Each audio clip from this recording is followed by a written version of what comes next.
जय श्री कृष्णा मित्रों, आइए देखते हैं सुमित ज्ञान यूट्यूब चैनल में। वैश्यपायन मुनि बोले, हे राजा जन्मेजय, पांडवों ने वन के अनेक कष्टों को सहते हुए 11 वर्ष पूरे कर दिए।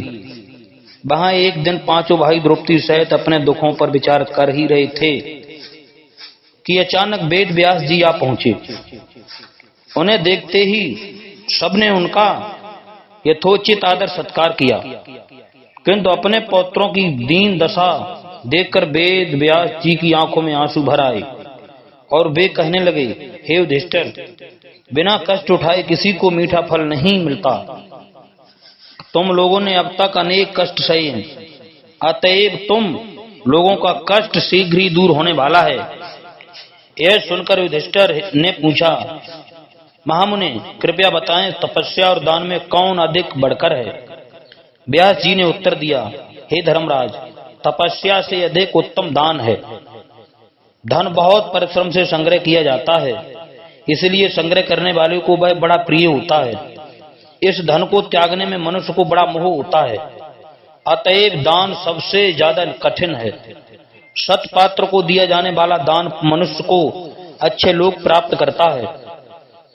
इस संबंध में एक पुरानी कथा है कि एक बार मृदुल ऋषि ने 15.5 शेर एक द्रोड़ धान का दान देकर उत्तम फल प्राप्त किया था। यह सुनकर युधिष्ठिर ने पूछा, हे महामुनि, मृदुल ऋषि ने एक द्रोड़ धान का दान देकर कैसे महान फल प्राप्त किया? कृपया यह कथा मुझे भी सुनाएं। व्यास जी ने कहा, हे युधिष्ठिर, कुरुक्षेत्र में मृदुगल नामक एक महान ऋषि रहते थे। वे अतिथियों की सेवा करने वाले जितेंद्रिय और बड़े ही धर्मात्मा मनु थे। अन्न की भिक्षा और उच्च वृत्ति से उनका जीवन निर्वाह होता था। 15 दिनों में वे एक द्रोड़ धान इकट्ठा कर लेते थे, उसी से इष्टिकृत नामक यज्ञ करते और 15वें दिन प्रत्येक अमावस्या तथा पूर्णिमा को दरस पौर्णमास याग किया करते थे। यज्ञों में देवता और अतिथियों को देने से जो अन्न बचता उसी से परिवार सहित निर्वाह करते थे। अचानक एक दिन दुर्वासा मुनि उनकी धार्मिक निष्ठा जानने के लिए नंग तड़ंग पागलों का वेश बनाए, मूड मुड़ाए कटु वचन कहते उनके पास आ पहुंचे और बोले, बेप्रवर, आपको मालूम होना चाहिए कि मैं भोजन की इच्छा से यहाँ आया हूँ। मृदुगल ने कहा, मैं आपका स्वागत करता हूँ और बड़ी प्रसन्नता से उन्हें भोजन कराया। यद्यपि मृदुगल और उनके स्त्री पुत्र 15 दिन में एक ही दिन भोजन किया करते थे, इसीलिए उस दिन दुर्वासा के द्वारा सारा भोजन खा लेने के बाद भी उनके चेहरे पर तनिक भी उदासी न आई। दुर्वासा इस तरह से 6 वर्षों तक लगातार आते रहे और मृदुगल का सारा खाना खाकर चले जाते, किंतु फिर भी उनका परिवार आतिथ्य सेवा से जरा भी विचलित नहीं हुआ, न उनके मन में किसी प्रकार का विकार आया। अंत में सेवा से प्रसन्न होकर दुर्वासा ने कहा, मुने, तुम धन्य हो, तुम्हारे इस दान की चर्चा सारे संसार में हो रही है। इस समय देवता भी तुम्हारे यश गान करने में नहीं थक रहे हैं।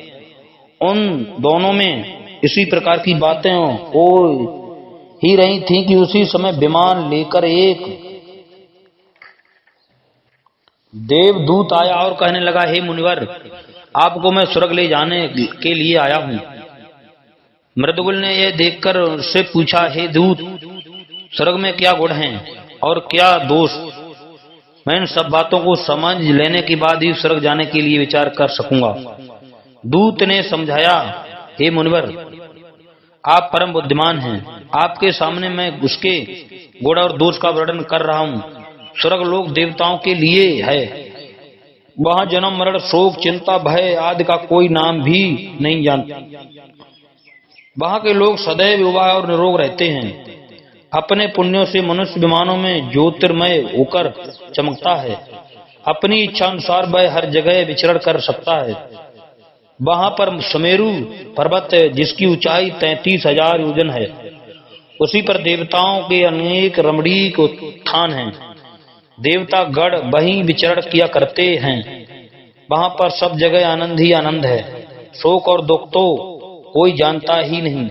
वहां के लोग दिव्य पुष्पों की माला धारण करते हैं, जिसके फूल कभी भी नहीं कुमलाते, और लेकिन मनुष्य के पुण्य का क्षय होने पर वह पुष्पों की माला कुमला जाती है और मनुष्य वहां से पतित होकर नीचे गिरने लगता है। उस समय उसे पुनः दुख और शोक होने लगता है। स्वर्ग का यही दोष है। स्वर्ग लोक से ऊपर ब्रह्म लोक है, वह स्वर्ग लोक से भी अधिक पवित्र है। वहां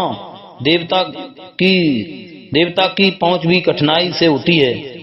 उन सबसे ऊपर विष्णु लोक है, जहां ब्रह्मा जी को भी पहुंचने में कठिनाई होती है। उसे अच्छे लोक कहा जाता है। महाप्रलय होने पर भी वह लोक नष्ट नहीं हो पाता। वहां पहुंचने पर कोई भी प्राणी लौटकर वापस नहीं आता, ना उसके पुण्य ही क्षीण होते हैं। यह सुनकर मृदुगुल ने कहा, हे दूत, आप अपने रथ को वापस ले जाओ। मैं पुण्य क्षय होने वाले स्वर्ग लोक में जाने की कामना ही नहीं कर सकता। इतना कहकर उन्होंने देवदूत को विदा किया और नियम का पालन करने लगे। फिर उन्होंने विशुद्ध ज्ञान योग का सहारा लेकर मोक्ष प्राप्त कर लिया। इसी प्रकार तुम भी 13 बरस समाप्त होने पर अपना पैतृक राज्य प्राप्त कर आनंद का भोग करोगे। इतना कहकर व्यास जी तप करने चले गए। जय श्री कृष्ण। मित्रों, हमारे चैनल को सब्सक्राइब करें, लाइक करें, और भी ज्ञानवर्धक वीडियो आप लोगों को मिला करते रहेंगे। जय श्री कृष्ण।